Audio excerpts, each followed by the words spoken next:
ভগবান গোপাল ওই পাথরের মূর্তি থেকে প্রকট হয়ে বলছে, ও মা, মা, ও করো মা, মারে, জানো আজ আমার বড় ক্ষুধায় কষ্ট পেয়েছি মা। প্রতিদিন তুমি যেমন করে সেবা দাও, কত আপন বলে আমাকে ডাকো, আজকে তুমি আমাকে ক্ষুধায় কষ্ট দিয়েছ আর আপন করে আমাকে কখনো ডাকোনি। যেন কৃষ্ণ বলে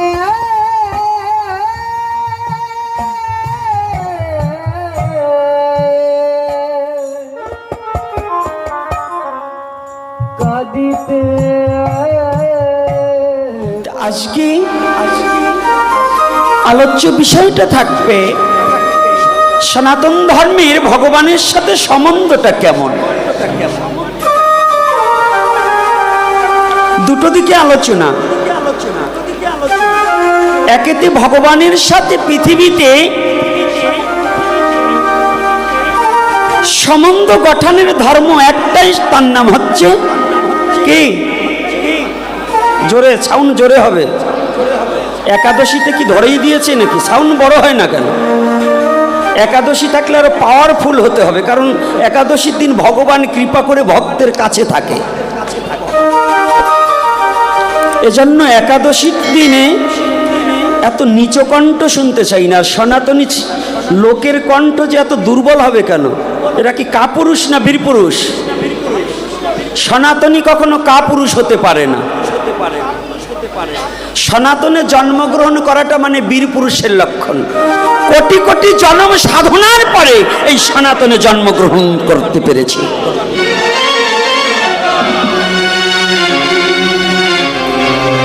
কোটি জন্ম সাধনার পরে এই সনাতনে জন্মগ্রহণ করতে পেরেছি, যে ধর্মে ভগবানের সাথে সম্বন্ধ স্থাপন করা যায়। আমার কথাটা কিন্তু একটু ব্যতিক্রম, কষ্ট পাবেন না সাধু বাবারা। কথা তো মিথ্যা নয়। আজকে সনাতনের যে ভগবানের সাথে সম্বন্ধ কি জানো মা? সনাতনে আছে সবই, তুই যাহা চাবি তাহা পাবি। সনাতনে আছে সবই, তুই যাহা চাবি তাহা কি পাবো কি না? বাহ বাহ বাহ, ঠিক আছে, গুড বয়। তো এইবার যাহা চাবি তাহা পাবি, কিন্তু চাওয়াটা তো চাওয়ার মতো চাইতে হবে। সনাতন ধর্মে বললেন যে তুমি ভগবানের সাথে কেমন সম্বন্ধ করতে চাও? বলছি কেমন? বলছি ভগবানের সাথে যদি সম্বন্ধ করতে চাও, তোমার কিসের অভাব? তোমার যার অভাব সেইটাই ভগবান পূরণ করে দেবে। একজন এসে বললেন, আমার তো কোনো সন্তান নেই, আমার তো কোনো সন্তান নেই, তাহলে সন্তানের অভাব? বলছি হ্যাঁ, যদি তুমি ভগবানের সাথে মা হয়ে যদি সন্তান সম্পর্ক স্থাপন করতে পারো, একদিন ওই কাঠের মূর্তি, ওই পাথরের মূর্তির মধ্য থেকে এসে তোমাকে মা বলে ডাকতে হবে।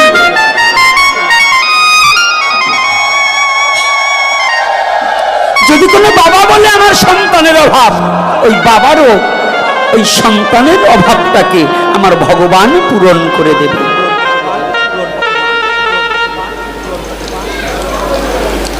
কি করে দেবে?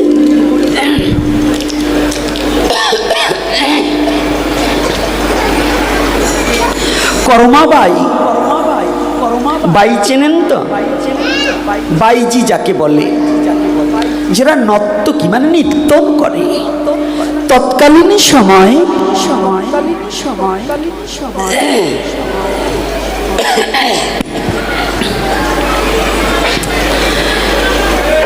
তৎকালীন যুগে রাজরাজাদের মনোরঞ্জন করার জন্য অতীব রূপবতী রমণীরা নৃত্য করতেন, তাদের বাই বলা হতো। তো করমা রূপবতী বটে, কিন্তু অতীব হত দরিদ্র। আর বাই বলে নিত্যগীত নিজের পেটটাকে, নিজের সংসারটাকে চালাবার নিমিত্তে করমা নিত্যগীত করে বেড়ায়। কিন্তু করমাকে কেউ বিয়ে করেনি, ঘৃণিত, সমাজের অবহেলিত। ওই বাইকে বিয়ে কে করবে গো? বলুন, এখন বর্তমান যুগে একটা যাত্রার মেয়েকে সহসা কোনো ছেলে বিয়ে করতে চাবে? যত সৎ চরিত্রের অধিকারী হোক, তথাপিও তার দোষ কি? সে যাত্রা গেয়ে বেড়ায়। কিন্তু ওই যাত্রার মাঝে কি ভালো মানুষ নেই? তো বাইয়ের মধ্যেও তো ভালো মানুষ আছে, বাইজির মধ্যেও। তো করমা মনে মনে চিন্তা করছে, আহা, জীবনে তো আমাকে মা বলে ডাকার কেউ থাকলো না, আর সমস্ত মায়েদের বিবাহ হচ্ছে, ওদের সন্তান আছে, ওকে মা বলে ডাকে, ওরা সন্তানকে কত সুন্দর আদর করে, ভালোবাসা দেয়।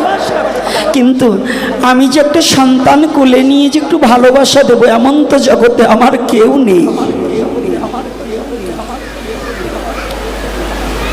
হঠাৎ করে করমা এক মেলায় গিয়ে ছোট্ট গোপালের একটা মূর্তি এনেছে। ও মায়েরা ভালো করে জানবে, ছোট্ট একটা গোপালের বিগ্রহ, ভগবান কৃষ্ণের বাল্যলীলায় যে হামাগুড়ি দিয়েছিল, ওর একটা বিগ্রহ নিয়ে এসেছে। করমা মনপ্রাণ দিয়ে গোপালকে পুত্র রূপে ভালোবেসে ফেলেছে। করমা সারা রাত নৃত্য করে যে দুটো পয়সা পায়, সকালে এসে রন্ধন করে, যদি কোনোদিন দূর হতে আসতে দেরি হয়, কোনোদিন স্নান করে, কোনোদিন স্নান করে না, কিন্তু রন্ধন করে আগে গোপালের সম্মুখে ভোগ লাগিয়ে বলে, লালা, ও লালা, আমি সারা রাত তোকে একলা রেখে চলে গিয়েছি, তুই কি ভয় পেয়েছিস বাবা? এই তো আমি এসেছি, আমি যাহা কিছু দিয়েছি তুই কৃপা করে একটিবার গ্রহণ কর লালা।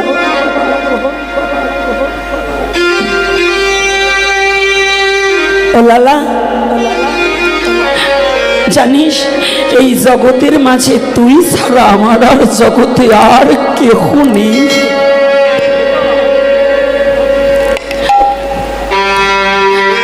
তুই এমন করে রাগ করে থাকিস না, তুই বল, তোর এই হতভাগা মায়ের, তুই লালা ছাড়া আর আমার কে আছে?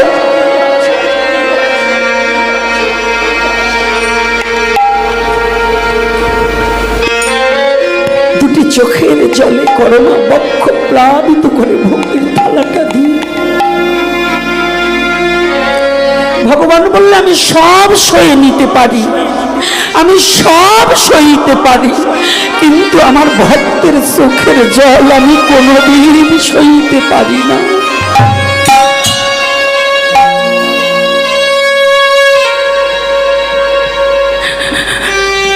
ওরে আমি গোলককে ছাড়তে পারি, কিন্তু আমার ভক্তের সঙ্গ ছাড়তে পারি না। আমি গোলককে পরিত্যাগ করে দিতে পারি, বৈকুণ্ঠকে পরিত্যাগ করে দিতে পারি, কিন্তু আমার শুদ্ধ ভক্তের সঙ্গ ছাড়তে পারি না।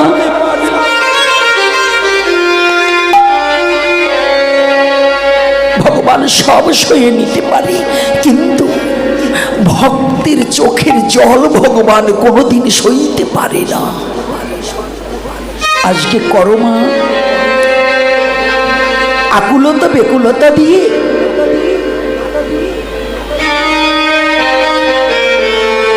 চোখের জল ছেড়ে দিয়ে কাঁদছে, এমনি প্রতিদিন কাঁদে। কিন্তু গোপাল মা করমার কাছে বাধা পড়ে গেছে, বাধা পড়ে গেছে।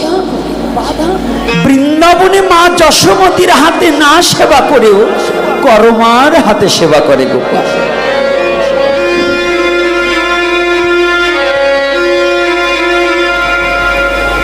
করে? প্রতিদিন ভোগ লাগাচ্ছে, কিন্তু হঠাৎ করে পাশের বাড়িতে নৈষ্ঠিক ব্রাহ্মণ। নৈষ্ঠিক ব্রাহ্মণ বুঝতে পেরেছেন? মানে যাদের খুব নিষ্ঠাচারিতা আছে, যারা খুব শুদ্ধভাবে, ব্রাহ্মণ হলেই তো হবে না, বৈষ্ণব হলেই তো হবে না, যদি তার শুদ্ধচারিতা না থাকে, নিষ্ঠা না থাকে, যদি আচরণ ভালো না থাকে, ব্রাহ্মণ কুলে জন্ম নিলেও ব্রাহ্মণ নয়, বৈষ্ণব হলেও সে বৈষ্ণব নয়, যদি কার শুদ্ধতা না থাকে। নৈষ্ঠিক ব্রাহ্মণ তাকে বলছে যার নিষ্ঠাচারিতা আছে। তো তৎকালীন সময় করমার বাড়ির পাশে নৈষ্ঠিক ব্রাহ্মণ, শুদ্ধাচারী ব্রাহ্মণ। তো সকালবেলা অনেক দূর থেকে সারা রাত নৃত্য করে করমা এসেছে। কাপড় ছাড় দেওয়ার সময় হয়নি, বেলা হয়ে গেছে। ওই অবস্থায় রান্না করছে আর মনে মনে চিন্তা করছে, গোপাল, আজকে আমার গোপালের বড্ড ক্ষুধা পেয়েছে, আজকে আমার গোপালের বড় যন্ত্রণা হচ্ছে গো, আমার গোপাল আজকে বড় অভিমান করে বসে থাকবে। ঠিক ওই বাড়ির উপরে দিয়ে করমার ঘরের পাশ দিয়ে ব্রাহ্মণদের স্নানে যাওয়ার রাস্তা, ওই পথ ধরে নৈষ্ঠিক ব্রাহ্মণ যখন যায়, হঠাৎ করে দেখতে পায় করমা বাসি কাপড় না ছেড়ে রান্না করছে। এই করমা, এই কি করছিস গো? দণ্ডবত ঠাকুর মহাশয়, আমি না আমার গোপাল সোনার জন্য রান্না করছি, আমার লালার জন্য রান্না করছি। ছি ছি ছি ছি ছি, তোরা পাই তো, তোদের কোনো চরিত্র ঠিক নেই, তোদের কোনো নিষ্ঠাগত বিচারও নেই, কারণ তোদের চরিত্রও যেমন, তোদের নিষ্ঠাটাও তেমন। হ্যাঁ, পুত পবিত্র নেই, এই স্নান করে করা নেই, এই অস্নান্ত অবস্থায় দিলে কি গোপাল খায়?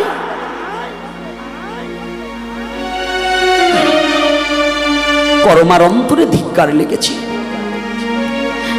ঠাকুর, তুমি একটিবার বলে দাও, কেমন করে রান্না করলে আমার গোপাল সোনা খাবে?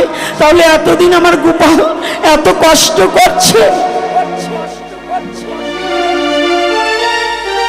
আগে স্নান করতে হবে, পুত পবিত্র হতে হবে, উনুন লেপতে হবে, তারপরে রান্না করে তারপরে ভোগ লাগাতে হবে।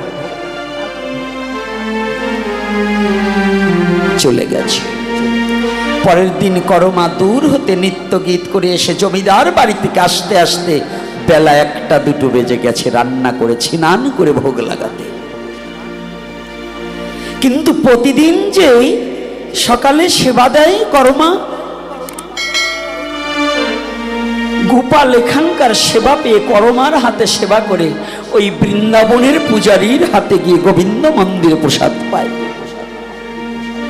আজকে করমা দেয়নি, গোপালের খুব ক্ষুধা লেগেছে। করমা ঠিক আজকে অনেক টাইম হয়ে গেছে, ওই টাইমের সময় ভোগ লাগাতে দেরি হয়ে গেছে, গোপালের খুব কষ্ট হয়েছে। রাতের বেলায় যখন করমা, আজকে কোনো নিত্য নেই,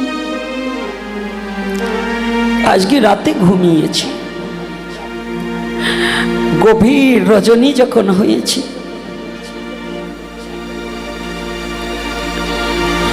ভগবান গোপাল ওই পাথরের মূর্তি থেকে প্রকট হয়ে বলছে, ও মা, মা, ও করমা, মারে, জানো আজ আমার বড় ক্ষুধায় কষ্ট পেয়েছি মা।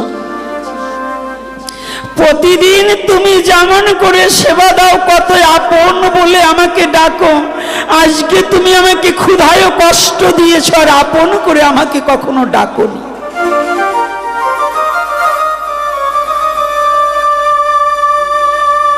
ও মা, তুমি কথা দাও, তুমি আমাকে আর কষ্ট দেবে না।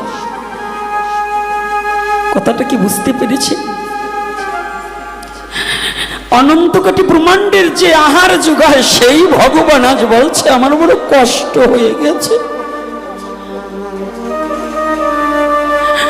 অনন্ত কোটি জীবের বদনে যে আহার তুলে দেয় সেই ভগবান বলছে মানে আমার আজ বড় কষ্ট হয়ে গেছে।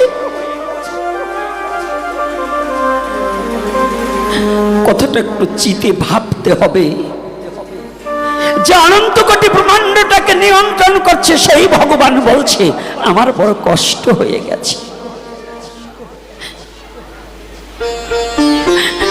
কর্মার বাৎসল্য প্রেমে ভগবান এমন বাধা পড়েছে যে আজ পাথরের মূর্তি থেকে প্রকট হয়ে বলছে ও মা, ওই দুষ্ট ব্রাহ্মণের কথায় তুমি আমাকে আর এমন করে শাস্তি দিও না।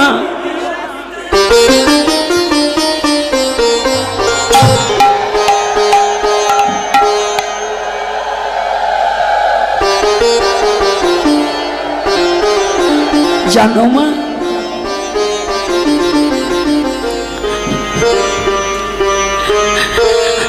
এই বিশ্ব জগতের মাঝে ভক্তির দ্বারা বিশ্ব জগৎ পবিত্র হয়ে যায়।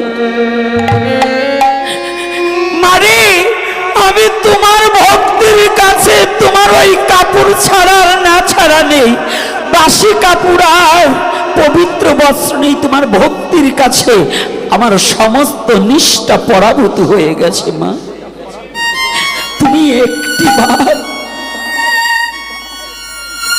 আমাকে প্রতিদিন যেমন করে সেবা দাও আমাকে তেমন করে সেবা দেবে মা। কর্মা চমকে উঠেছে, কি কে কাকে দেখলাম, কাকে দেখলাম? কর্মা রাতে ঘুমাচ্ছে না। গোপাল, আজকে আমার জীবন সার্থক। এ জগতে কে এমন করে তো মা বলে ডাকার মতো আমার কোনো বান্ধব নেই, আমাকে মা বলে ডাকবে।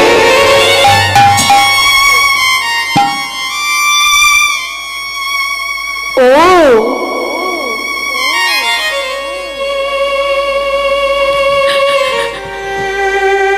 গোপাল,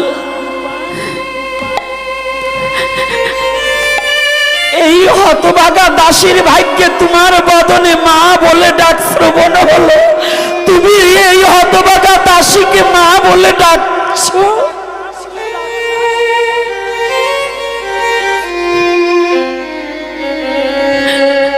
জানো গোপাল,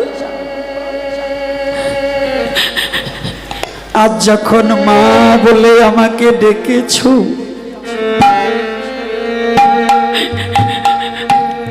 আমার তো আর জগতে তুমি ছাড়া আর কোনো বান্ধব নেই।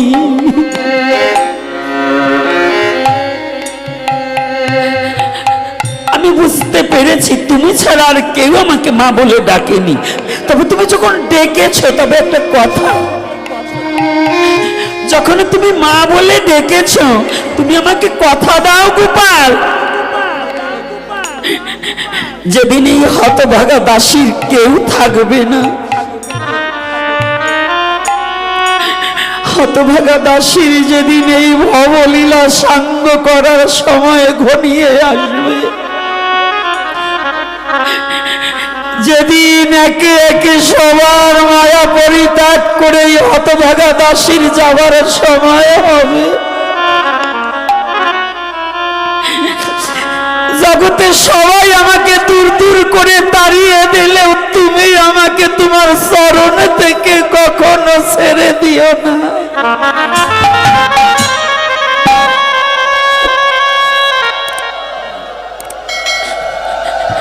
আমাকে একটিবার তোমার চরণে জাগা দিও। জানো গোপাল,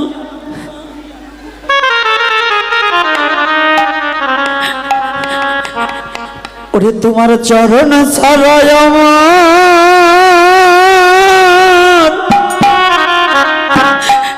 আর কি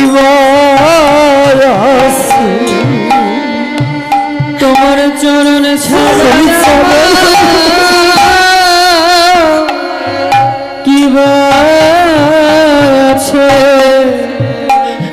ওরে তোমার চরণ ছাড়াই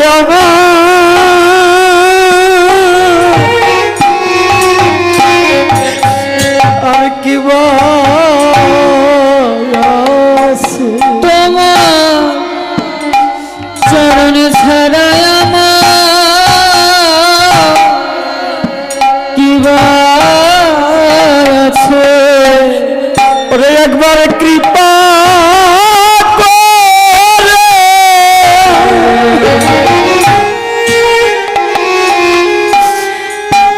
তোমার চরণে রেখো,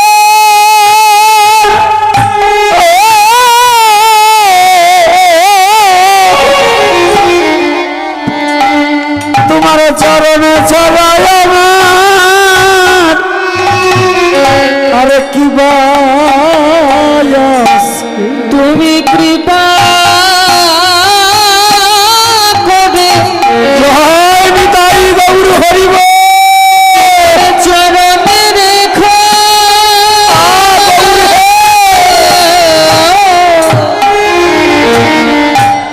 তোমার চরণ ছাড়াই আমার কে বা আছে। ওরে বলো আমি তোমার চরণ ছাড়াই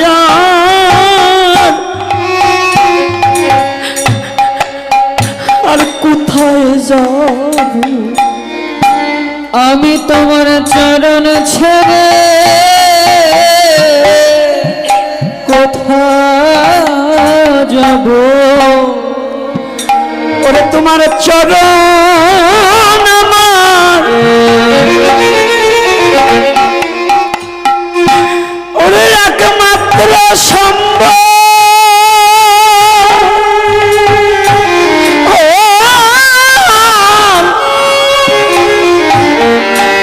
তোমার চরণ ছড়ায় বিয়ার কোথায় যাব, তোমার চরণ আমার একমাত্র সম্ভব, একমাত্র সম্ভব।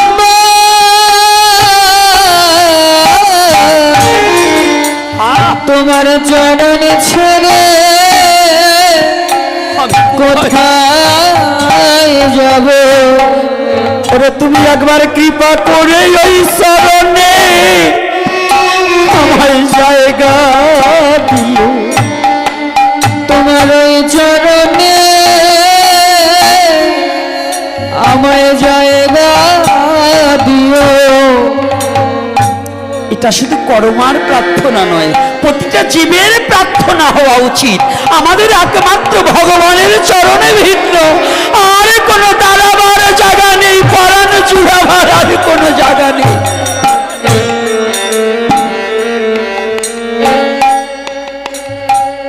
সুখেরও লাগিয়া যদি খোঁজ ত্রিভুবন, কৃষ্ণ বিনে সুখ দিতে নাহি কোনো জন।